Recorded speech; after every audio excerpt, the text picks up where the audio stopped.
1966, 1967, 1968 were years that a lot of the civil rights movement and the issues had moved more to the north, and so there were a lot of people that were unhappy with the way the situation was, and they were protesting, and peaceful protests often disrupted into something else.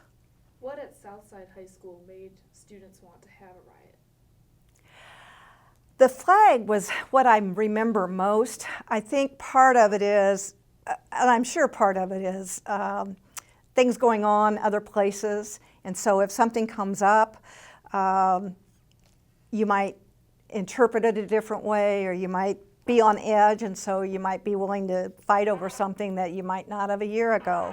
But the rallying issue was the fact that the Southside, when Southside was built and they became a school and had to get a nickname and all of that, they became the Southside Rebels, and they used the Confederate flag as a symbol of Southside. And you know, I think it's hard to imagine that today, but I think at the time, it just wasn't that, I mean, it just seemed kind of natural because this was on the South Side, and that's what we thought about the way the South was, and so this was our South, and whoever made those choices, I don't think they were at all aware of how repulsive they would become to students. So after the riots occurred for several days, did the school board or any people in the school react to it in any way? They did bring in the police. They brought in the police actually the first day, and the police several days after that. And so the police became a presence, and the rest of my teaching career, we always had police in the building throughout the day. So I would say that would be one of the long-lasting reactions to it. But I think as we progressed, things got to be a little calmer.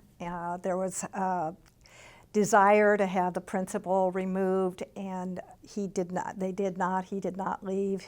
He retired, I think, at the end of that year. It may have been the second year. But, and again, I felt at the time he was kind of the scapegoat. And that's what happens when you're at the principal or the top of the building. You're the one that's responsible for everything.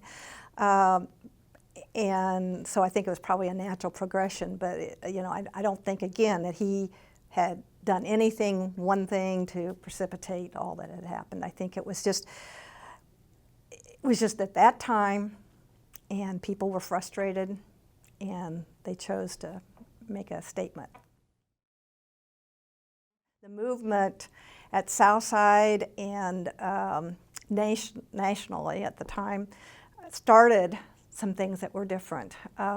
Most of the neighborhoods around here had covenants that you could not have Jewish or African American. I think that began to change. Haldeman Village, which is just north of McGalliard, was being built at that time, and my father was a pastor in town, and I can remember a family that we had, which would be unusual, that came to our church, an African American family, and they wanted to move into Haldeman, so they had made that plan, and there were not any covenants there, but it just hadn't happened.